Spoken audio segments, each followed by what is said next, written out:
Hello, welcome back to Couch Surfing with Koi, the traveling podcast where the guests are whoever lets me sleep on their couch. And in today's episode, I'm in Jersey City, New Jersey, in my new apartment for a bit of a solo episode because we have a lot to catch up on. Basically, if you've been keeping up with the series, you know that I moved away from Mr. Beast out of North Carolina, and then I was in between leases, but I didn't want to live there, so then I decided to put all of my stuff into a storage locker, and then I decided to travel and sleep on people's couches while I kept all of my stuff in a suitcase. And now finally I have a home. And also in the somewhere along the lines there I turned 21 and also 20 and also 19 and also 18 and apparently here's the kicker, I'm not 15 anymore. So yeah, I figured I'd do an episode where I kind of talk about growing up and change and becoming an adult and having a quarter life crisis. Not that I'm having one, but if I said that I was having one, would you be like, he's really dramatic, or would you be like, this is the kind of drama I'm into? Hello?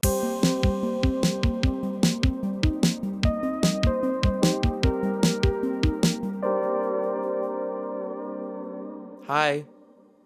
Well, welcome to the episode. I guess I already kind of welcomed you to the episode. I already did all the intro stuff, so should I just kind of start? I should just kind of start because honestly, I've been putting off making this episode for so long. I knew that when I turned 21, I wanted to do an episode where I just kind of talked about growing up and my fears and my quarter life crisis and change and moving on and getting older and adulting and stopping being a child and getting arrested. I didn't get arrested, but I thought that would be fun to throw in there and you'd be like, "What? He got arrested? Maybe I'll stick around till when he talks about that." But no. I have been putting off this episode so bad because honestly, it's a tall freaking glass of water. Or wait, no, that means doesn't that mean like hot? You're like, "Oh, you're a tall glass of water." What do you Oh, cuz it's like I could drink you right up. Okay, figured it out.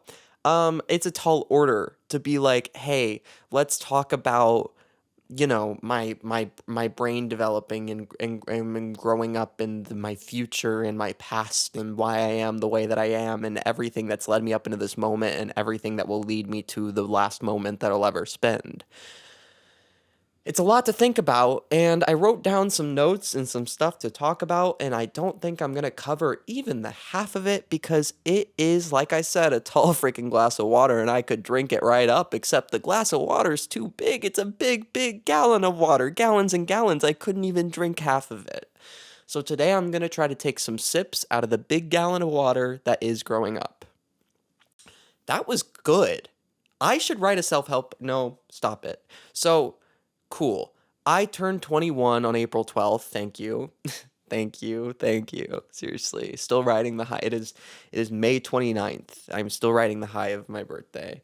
So I turned 21, which apparently, and this is the thing that they don't tell you when you turn 21 is that you're not 15 anymore. Random. Okay, bummer. Yeah, I turned 21 and 20 felt okay. The problem with turning 21 is you finally for the first time in your life are 21 years old.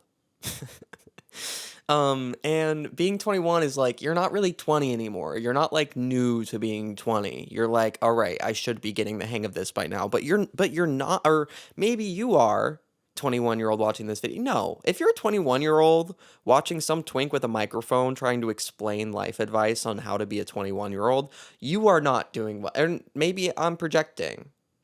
And good for me, it made me feel better. But I do feel like 21 is like one of those numbers you hear all the time because it's like that's how you start getting crunk. It's an adult joke for the adults. You're it's like, okay, now we're supposed to finally process the fact that you're in your 20s, and also you're like you can basically do anything besides like rent a car or like run for president. And so the freedom starts to hit you and the significance of the time of your life that you're in starts to hit you. And by you I mean me. And so I hope you understand. Oh, also, I'm joined today by my roommate's cat, Shug, who loves to try to drink out of my watering can. She loves to stick her head in there and get it stuck and then spill it all over the floor, and I have to clean up the water and then say, bad, but she's so good and so cute, and I love her. Thank you for being here. Seriously, you're making this so much better. Um, but my 21st birthday was really fun. I've always been the type where like I don't like all of the attention on my birthday, or I don't like it to be like a huge deal where everyone like needs to clear their calendars and everyone needs to be there and everyone needs to wear something and do this whole thing, and I plan this whole event where everyone needs to have a good time. I feel like the pressure of everyone having a good time, it being on me, is not really how I want to spend my birthday. And so luckily, I was in Jersey City, which is where I'm currently living, and I'm sure that you'll get more context as to why eventually. But right now, it's a mystery. On my birthday, we did. I was like, my friend Anthony Anthpo, friend of the podcast, roommate of my house, he was like, "Don't worry, just clear your schedule. We'll go out together." And he got a group together. We went out. It was awesome. Had some drinks. I was in a club. It was really underwhelming. I was like, what are all of you doing here? Don't you have jobs? You're adults." It didn't really feel right to see adults in kind of an unserious context. I did not like that. My 21st birthday though, so freaking lit. No, it was a really good time. It was chill. It was awesome. I just enjoyed being around a bunch of people so that I didn't have to be around my thoughts that often get a little bit like, I just get like sad, like an aching, like coming of age feeling on my birthday. Like the sad boy who's like blowing out candles with no one around on his birthday, and then like just like one tear falls, and then he like listens to music and goes to bed. Like that's kind of my vibe when it comes to growing up. Like I love to romanticize my sadness. It feels really good. It makes me feel important, and everyone loves to wallow every once in a while. It's hard to think about how it happened. That like my 21st birthday is already happened, mainly because I don't remember a single minute of it. Am I right? Because freaking we got lit. I think I feel like an adult, kind of. Like, not in a way where, like, I'm in a room full of a bunch of boomers, full of a bunch of lame freaking boomers. Got him. Let's bring that back. Calling people, okay, boomer. Got him. But I don't feel like, I don't relate to, sad adults, but I do feel independence. I do feel possibility. I do feel maturity. Don't look at the Perry the Platypus pillow or the Minecraft poster behind me. All right, I am an adult, and those are things that dang it, I'm like, this is Disney adult coded, isn't it? To have the Perry the Plot, is that Disney adult coded, or is that funny fun? Leave a comment down below. It is a little bit weird to think, oh yeah, I'm no longer a teenager, and apparently I never will be. But we don't know that. We don't know if I'll never be a teenager again. It could circle back around. We don't know at any point. Time could start reversing. Stupid. Um, I'm very grateful for my teenage years. Um, I am, but also I think that I could spend the rest of my life just kind of telling every teenager to make the most of theirs, because they're gonna, like, when like adults are like, "Yeah, enjoy it. Feels like a party every day. It's gonna fly by, kid. Before you know it, you're gonna hate the world around you and yourself too." I'm starting to become that person and see why they're like that a little bit, but I'm trying my best not to, and I have some strategies that I've started to employ. And it's real when I start using words like employ, because those words come nowhere near what I do regularly. And I have some strategies that are I think helping me grow up or have helped me over the past few years because I moved out of my house, or maybe you don't know, but I moved out of my parents' house when I was 18 and then started living on my own. And that was a huge shock to like process adulthood in that way and like the reality of it, to just like be in the deep end of it, because when you're growing up, you know that it's eventually going to come. You have no idea what it's going to look like, no idea what it's going to feel like, but you kind of have this like I guess when I was in high school, I had this kind of romanticized idea of like what my like when I was an adult, I was finally going to be able to make all my own decisions, and I was finally going to be able to be in control of all my stuff, and I was finally going to be able to hold up a big middle finger to both of my parents. I didn't mean that. I'm not going to hold up a middle finger to both my parents. And I'm sorry if they're watching this. For several reasons, I'm sorry if they're watching this. I had this idea that like just instantly I would become an adult and all of my problems would go away because I like wouldn't have to be asked to empty the dishwasher anymore. I started to realize the person that I'm becoming, which is someone filled with a longing for the feeling that childhood gave me, or at least the feeling that the memory of childhood currently gives me. I'm not really sure what the difference is, but I started to realize that I'm becoming that guy, that like 20 something year old who's like, enjoy it. Um, when I got a text the other day, I got a text from a random phone number. It's a link to a phone case with full camera protection and mechanical lock, if that's important to you. And they said, wrong person, my bad. And I said, that's okay. And then I realized something. I said, wait, your number is only one away from mine. And that is true. I wasn't just lying. I don't know why you thought I would be lying, but I'm sorry. Am I being weird to you? Okay. So I said, that's okay. Wait, your number is only one away from mine. I feel so close to you. Then they say, LMAO, what's your name? I say, Koi. What about you? He says, Mason. I said, well, cool phone case, Mason. He says, thanks. I'm just browsing Amazon and saw it. And then I send 8-ball. And then he says, laughing emoji, how old are you? I said, 21. What about you? He said, ooh, 15. And I was like, oh, okay. And then he, corrects himself and says, oops, 14. I was like, okay, I need to send one more last text and I need to get out of here. So he sends me 8-ball back. And I, of course, respond by saying, good luck on everything in your future. Have fun being young. Enjoy school, even though it sucks. I know you hear it all the time, but you'll seriously miss it one day. Hope you get an awesome phone case, Mason. Take care. And he said, thanks, you too. And I like to imagine that one day Mason will be president and he'll ask me to be his vice president. And I'll say, whoa, Mason. Yes. But I'm definitely missing being young, which I know that, oh, you're so young. People always tell me that. Oh, you're so young. Especially because I usually introduce myself as a 9-year-old. I do hear that all the time. It's like, oh, you're so young, you're so young. It's like, okay, age is relative. Yeah, I'm the youngest I'll ever be, but I'm also the oldest I've ever been. Deal with it, boomer. Okay, boomer. By the end of this episode, that will be coming back, and that's my prediction for the 2025. Once I started living on my own, I realized that I had a lot more to learn. When I was 18, I felt like kind of a baby.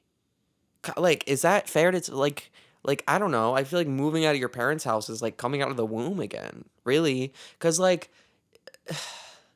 yeah, it's like you have the most independence that you've ever had, and you're like the oldest that you've ever been. You're now legally considered an adult. But also, you have no idea how to do anything. And suddenly you're at the bottom of the pyramid again, or the bottom of the, I guess, number line as far as like age goes. Like you're the youngest an adult can be, and you have no idea what you're doing. And so I started to try to learn a lot. Obviously teenage years are really important for like development and whatnot, but apparently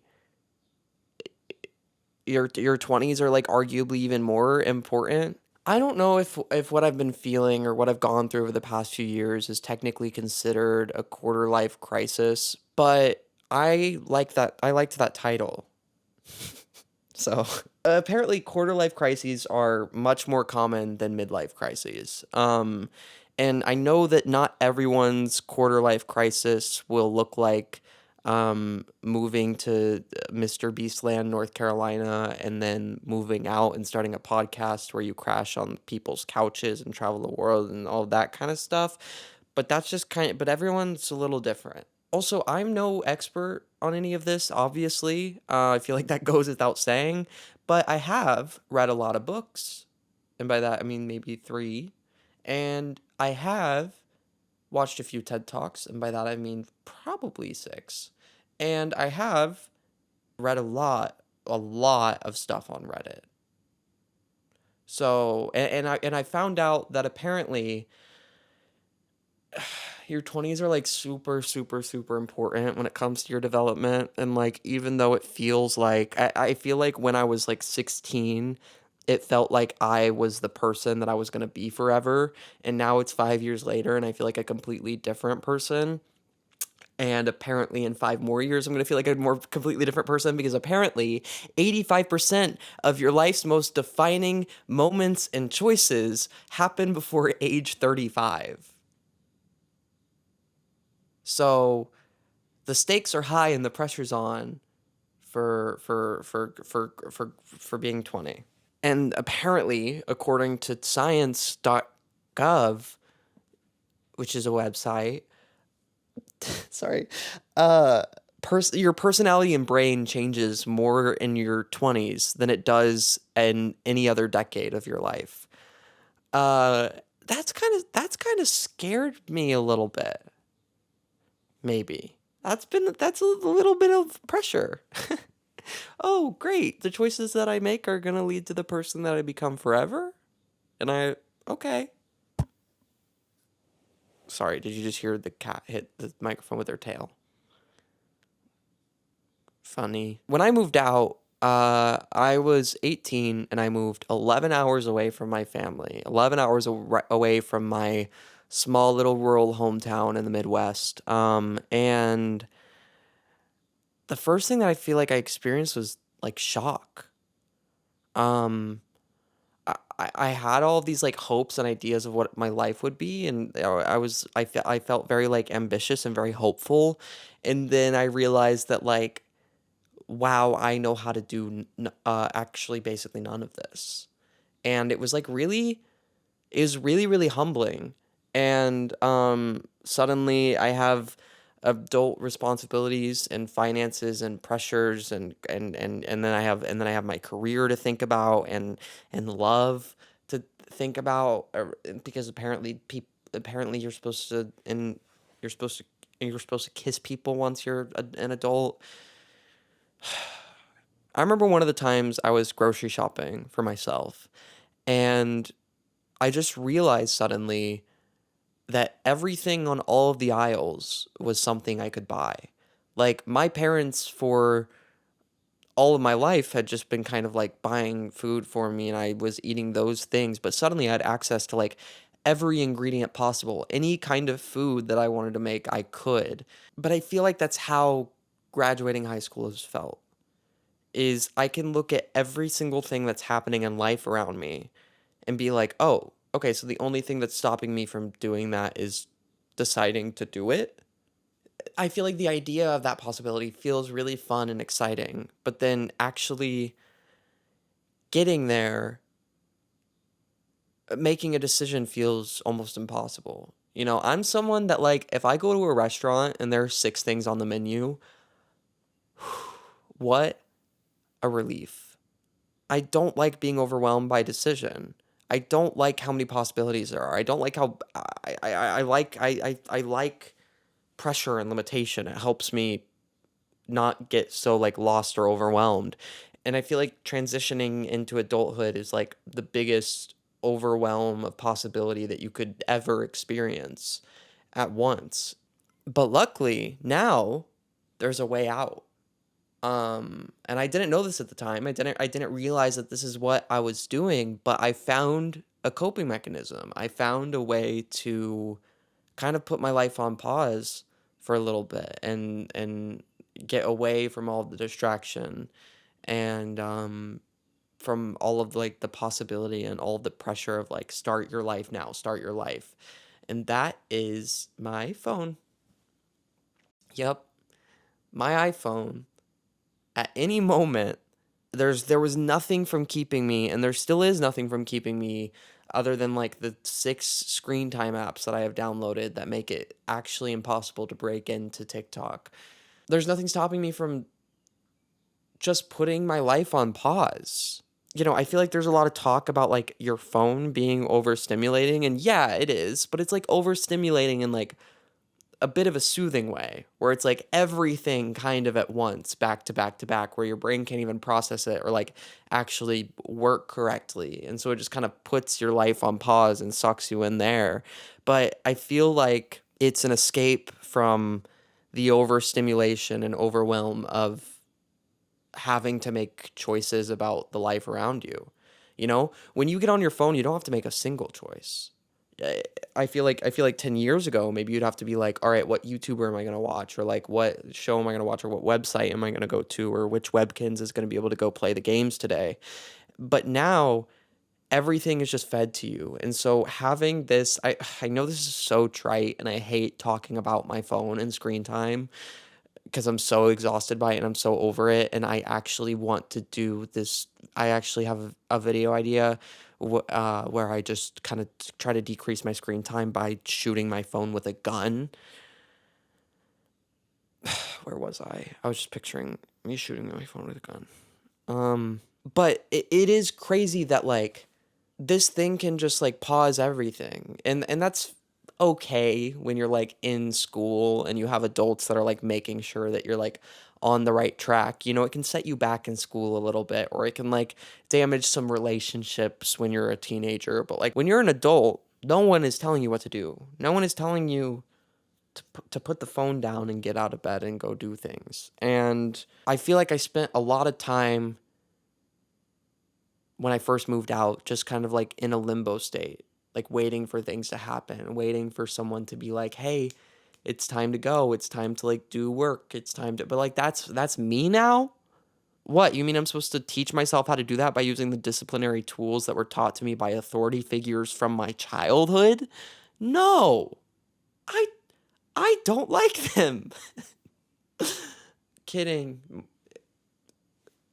But not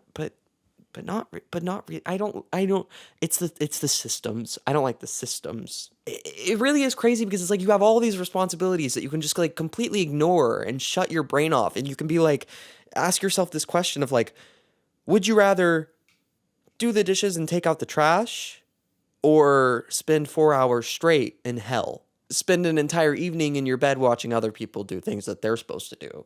And it's so much easier to do the latter. That was my impression of a fireman who's trying to get a cat down from a tree, and he's talking to his colleague who's trying to climb the tree. It's so much easier to do the latter. I think I want to end this podcast like I think we're done. I think it's gonna be over. So, kidding. When you get on social media and you scroll, it's reinforcing what I think leads to like basically most suffering: comparison culture. So yeah, I spent a lot of time just kind of like looking at my phone at what everyone else was doing and being like, so what are they doing? And this is like the first time where my peers, the people that are around the same age as me, the people that I grew up with, aren't on the same path as me anymore, And so I used to be able to compare myself to them, and that used to be like almost helpful, of being like, oh, this is how the average student is performing in this class. Like maybe I should work a little bit harder to get up there. Like, oh, I'm a freshman right now. Look, that's what a sophomore looks like. That's where I'll be in a year. And so you get really used to like figuring out how your life is going to be, or figuring out how your life currently is, and how successful it is by comparing it to everyone else's. And now you have this handy little tool known as Instagram, where you can just do it whenever you want, wherever you want, all the time. All the time. Hopefully, you should be spending all of your time on there all the time. So I'm playing this comparison game on my phone, but I'm also playing this comparison game in real life. Suddenly, the peers that are around me now are the Mr. Beast crew. And I am like wanting to be, full-time YouTuber, and they are the most successful content creators in the world ever. And so like comparing myself to them would be completely ridiculous and absolutely a waste of time that I absolutely 100% did, whether I realized it or not. And like looking back at that now, it's like not fair at all to do that. Like there's no one at this point, even though like it's a muscle that I've reworked in my brain of like compare my life to everyone else, compare my success to everyone else to see how I'm doing. That doesn't really matter anymore. But it's hard to get that through your head. And something that helped me get that through my head is when I was comparing my life to people from my hometown, I was living my dream, all right? Or at least what I thought my dream was, right? I was a content creator surrounded by the most successful people in the industry, being able to learn from them, living on my own, supporting myself financially, cultivating a great community, making content that I was happy with and proud of. And still, I'd get on Instagram and I see people from my hometown and they're getting married. And here I am pretending to like Mr. Beast. How is comparison supposed to ever be productive there? Like, it's so ridiculous and pointless. But it's still something that I struggle with. And it's like ingrained in my brain, I think. Like, it's just something that I have to continue to try to pick apart and unlearn. And it's exhausting, but it's not as exhausting as like seeing that, Brianna Lee got married to freaking James the Third. I'm really happy for them, by the way. But like that's crazy that we can do that, right? Like that we're like raised that way to be competing against our peers in a place where we have to constantly be around them and constantly be put up against them, and like they're ranking us by our GPAs, and people are fighting for scholarships and spots and everything, and test grades and curves and whatever else other people are doing. And to have the ability to carry that as frequent as you so choose, as frequent as you just open your phone and open Instagram, is crazy. I feel like it kept me like held back for so long. And it's not just that I'm like watching everyone else's life, it's that like they're watching mine now too. And yeah, I love like what social media has done for like connecting us all together, but also some of you I do not want to be connected to, or you to have the choice to be connected to me. Like becoming someone with followers, I think really like shocked me and scared me and made me feel like I'm up on this stage where like anyone from my life can see it. It's not just fans of me. It's my family, it's my friends, it's my people from my hometown, it's exes, it's potential love interests, it's people that hate me, it's people that love me, it's people that want to kill me and are planning it as we speak. Probably don't say stuff like that, Koi. Oh my gosh. That's not okay. When I'm posting something as simple as an Instagram story, I'm constantly thinking about like, the people that I look up to are going to see this, or the people that hate me are going to see this, or the people that I'm going to have to see at my sister's wedding are going to see this. Like every single person's voice is in my head commenting on my life while I'm trying to even figure out what it is and haven't done so yet. That's not good. Can I just quite frankly say that that's not something that should be happening? It's not just a thing for content creators either. Like we are all on our own stage. I still have a personal Instagram where I follow people from my hometown and I see how they post on Instagram. I see how we're all curating our lives for each other. And like I feel like it really can like stunt you from growing into your own person. But yeah, like everyone has access to the world stage. You know, like everyone has an audience. Whether it's like Addison Rae or like my mom on Facebook, they have people to post to that they're looking for reactions from. And I feel like that's caused me so much setback and confusion in learning how to become myself over the past few years. And it's not easy to get past either. I think I just feel like a bit like angry and upset that like it's something that I have to like work so hard to not fall into, to not think about or to not like live my life around. You know? And I know like, oh, you could just delete Instagram and delete social media and what, like stop being freaking cool. Yeah, right. But I feel like when everyone's on the stage of theirs, that your brain kind of automatically organizes people as above you or beneath you.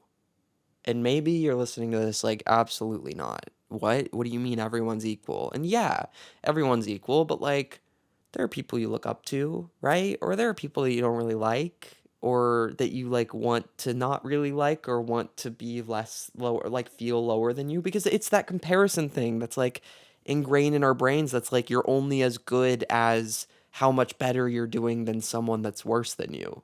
And so it's really easy to put people on these pedestals, either above or beneath you. And that's obviously really bad, because then you're living your life to try to fall somewhere on this scale that's like measured by other people, which is just like not what self-discovery is about. That because self-discovery is, I think, correct me if I'm wrong on this, about discovering yourself and not discovering how good yourself is compared to everyone else.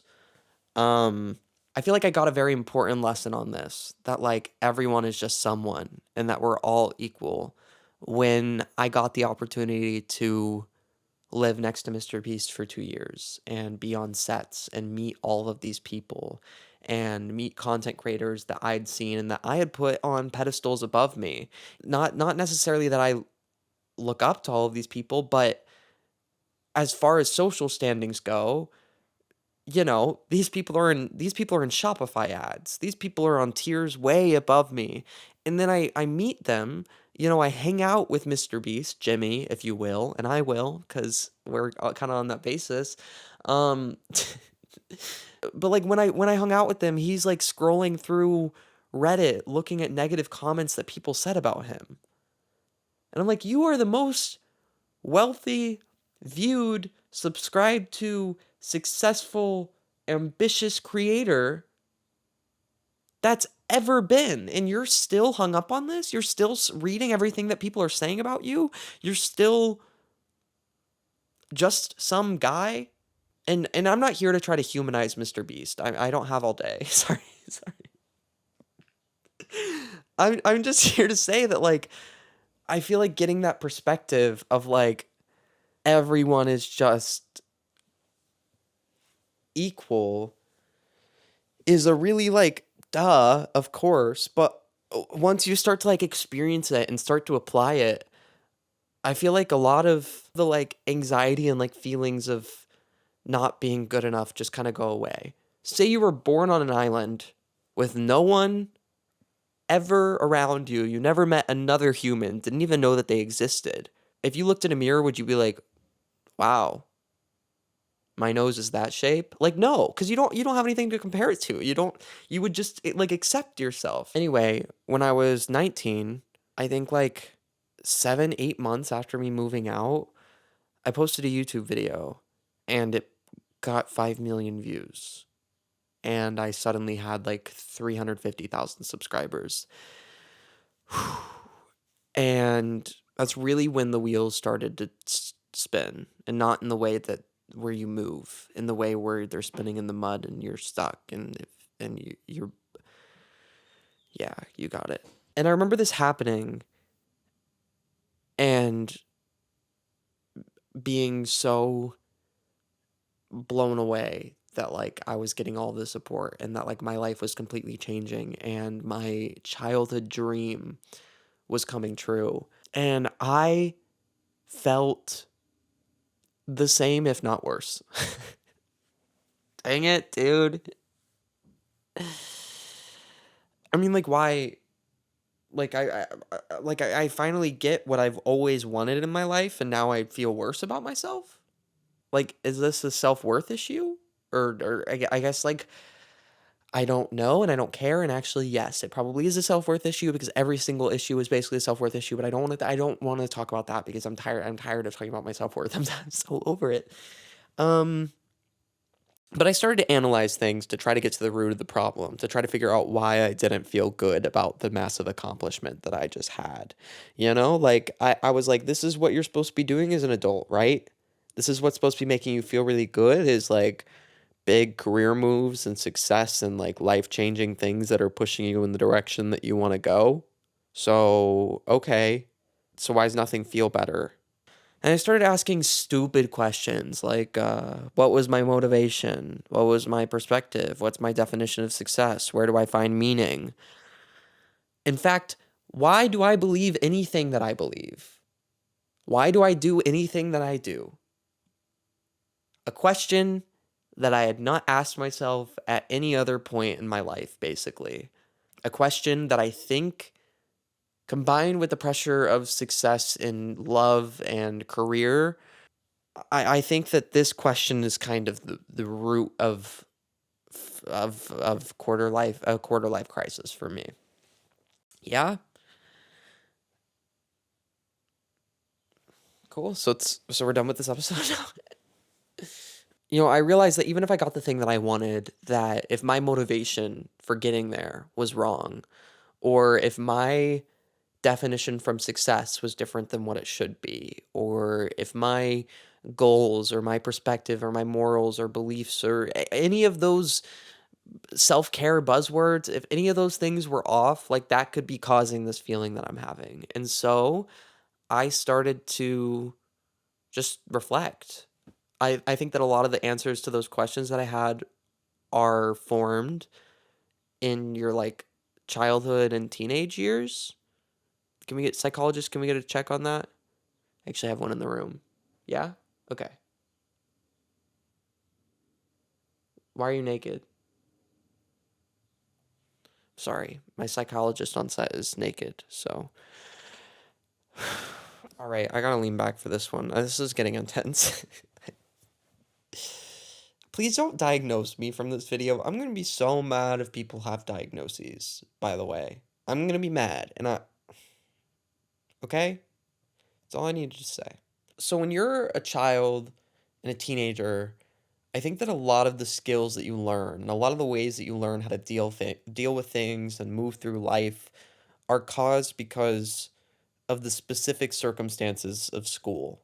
When you're in school, you have grades, you have a number to your name, you have a GPA, you have a reminder of how successful you are among your peers. It's competitive. You have authority figures that are in charge of your fate and the success of your future and are constantly putting pressure onto you. You have a bunch of classmates that you might not like, but you still have to see every day. And if you express your dislike for them, it could ruin your chances at, your name being included on a group project or some stupid example like that. People are like, in school, you have to, in a way, fit in or like find a way for school to work for you because it's not built for everyone. I actually don't know who it's built for. Maybe the principal? Wow, that felt deep. But now as an adult, although it may seem obvious, until I actually like reflect on how I've grown up and how I viewed the world around me, I didn't realize how much this freedom changes everything and how much my like thought patterns can change and how much I can unlearn. Like now that I'm an adult, if I don't like someone, I can just not talk to them. I don't have to see them. I don't have to talk to them. I don't have to pretend to like them because we have to sit next to each other and they might distract from my learning and therefore the success of my future if I don't.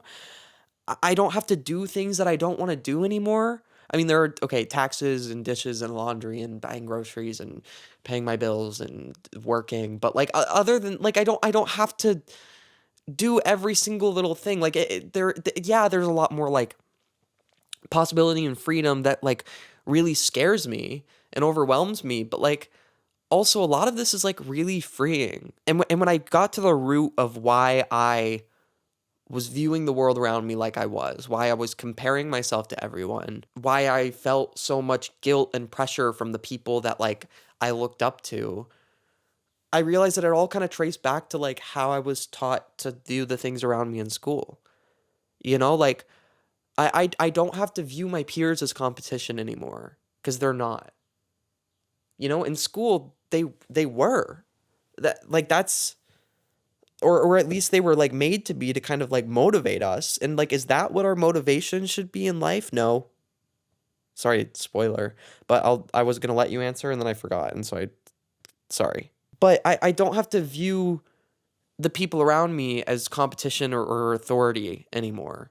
And that I guess gives me a lot more permission and takes away a lot of the pressure to just do things and try things, because I guess that's what being 20 is all about.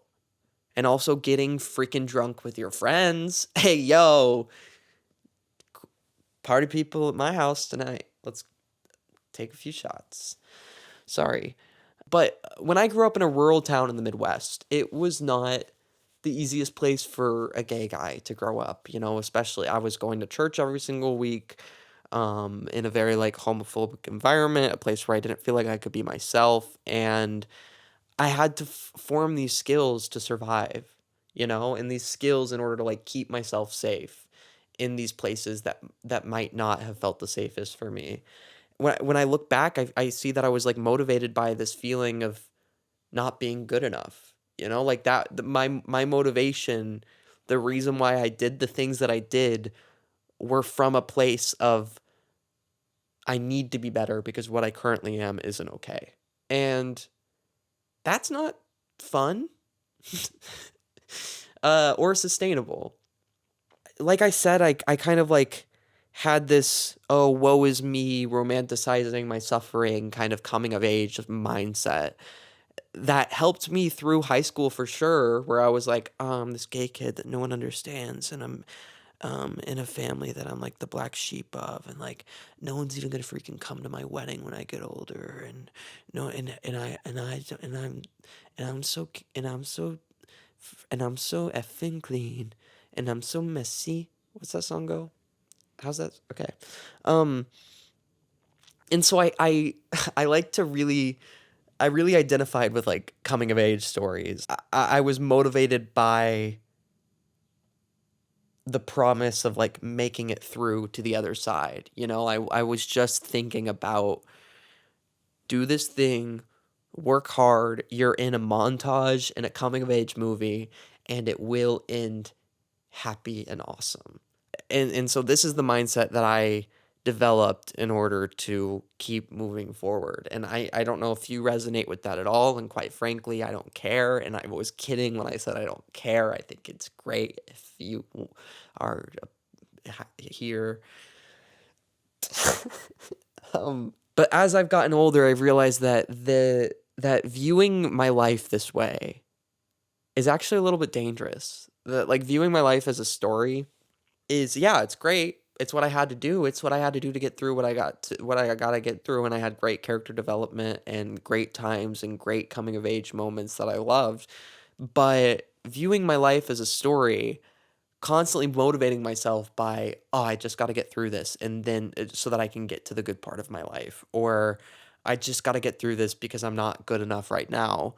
Then when I finally get through it, then when I finally have a YouTube video get 5 million views and my childhood dreams come true, I'm so controlled and directed by this feeling of not being good enough that it stays. You know, I'm like, all right, where do I go now? And I'm like, oh shoot, like I've never given myself permission to feel good about myself ever. I've never used a good feeling as a motivator ever. Uh-oh. Uh-oh, I've never felt genuinely proud of myself and used that to keep me going. Yikes. Who did that? Was that my fault or who? If you couldn't tell by the way that I'm talking, I read a book recently where it put the past, present, and future into this really awesome metaphor that I really like.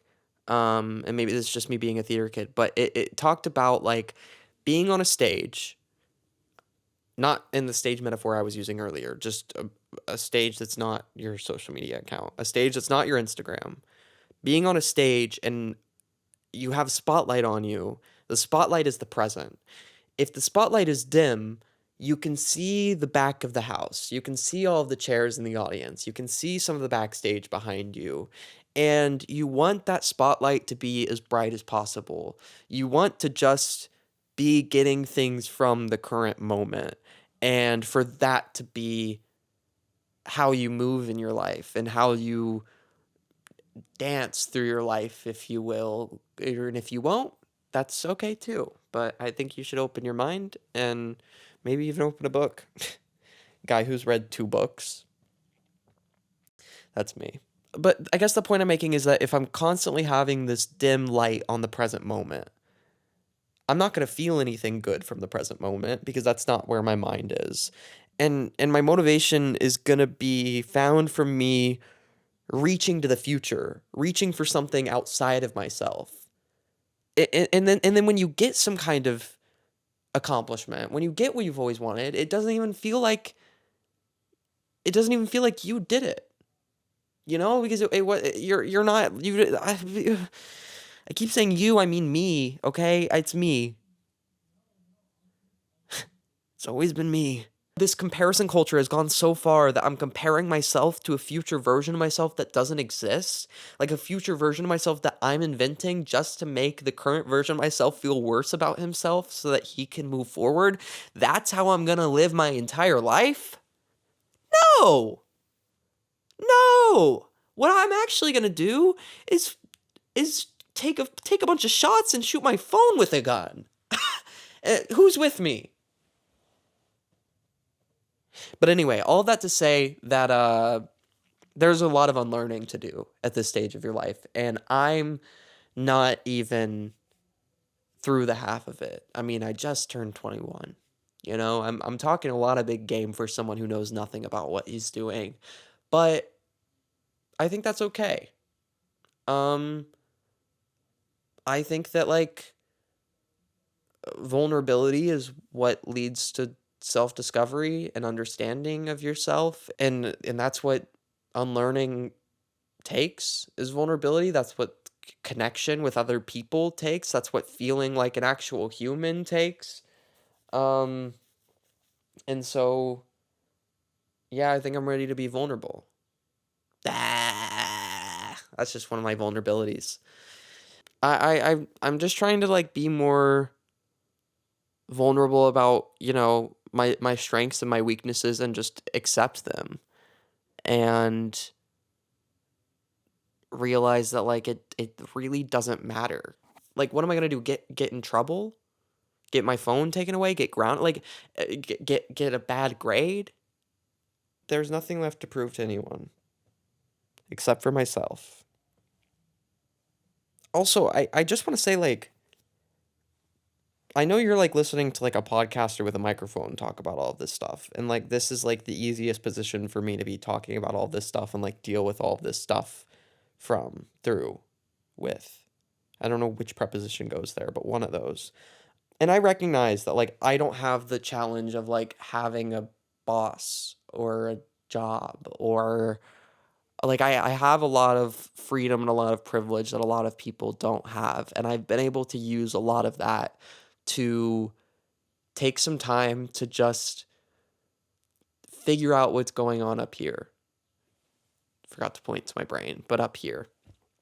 Figure out what's going on and discover things about myself and learn about how to move on past my childhood.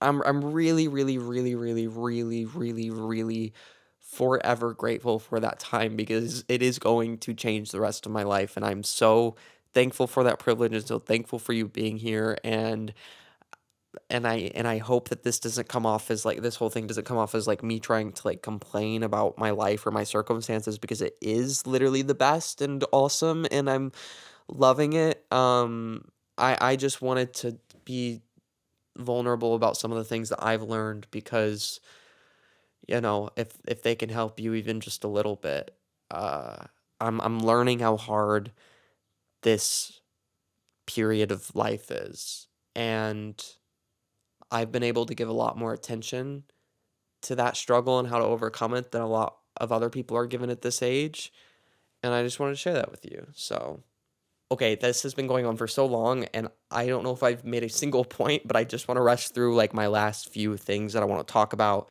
Basically, I know that there's so much chaos, everything's moving all the time, and it's, like, so hard for to, like, even have time to think about yourself or to, like, create a routine or stability and comfort when there's so much chaos and so much unpredictability in the world, and also my cat is meowing it's technically my roommate's cat, but she doesn't know that.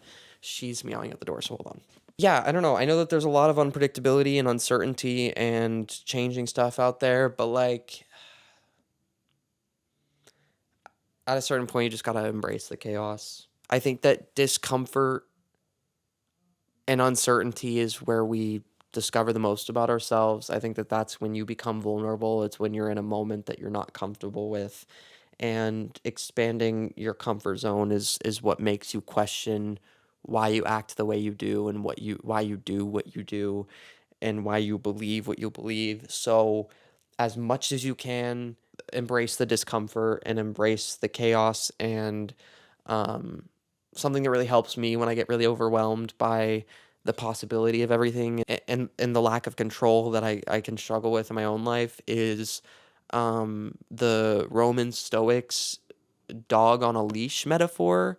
If you want to Google that and read into that, I think that's really interesting. I don't have time to explain it right now, but I don't know. I know it's really hard right now to just like get paralyzed by fear and to just get stuck.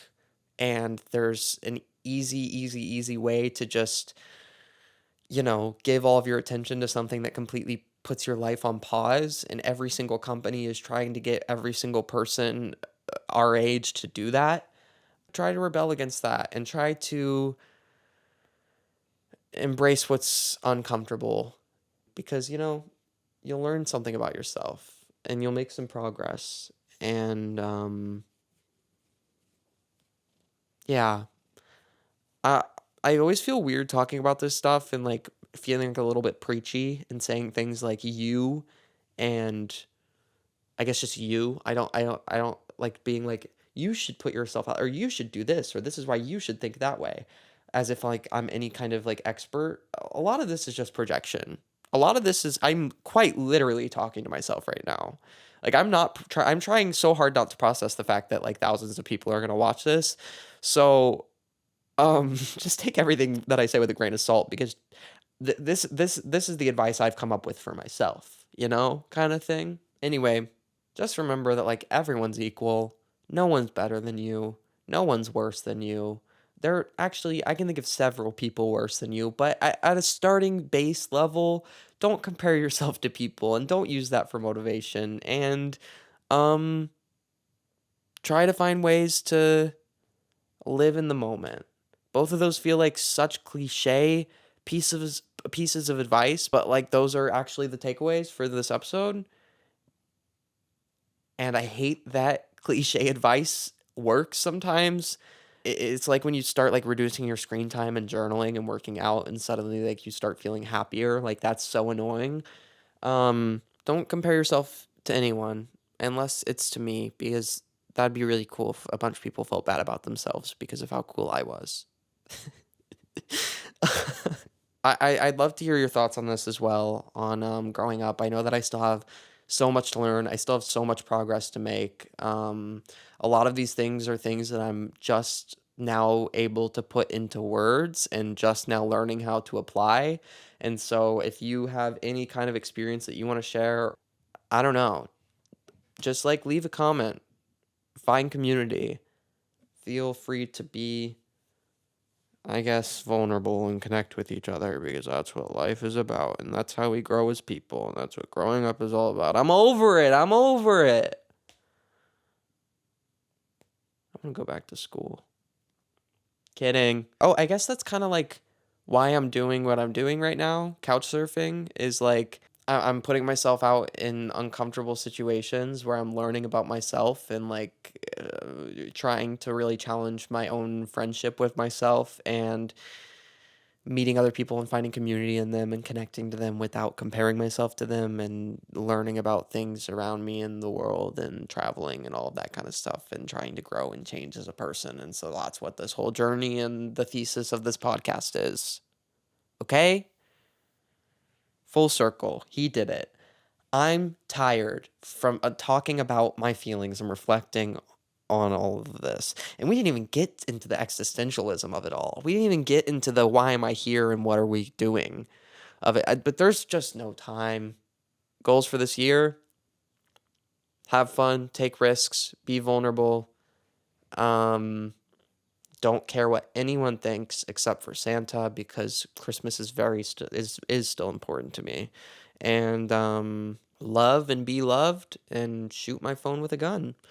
I'm gonna give you a song recommendation because I add a song to the playlist, the Couchsurfing playlist, every single episode. Song recommendation for this week is Telescope by Cage the Elephant, because it's a song I really liked when I was a teenager, and I've been coming back to it a lot recently.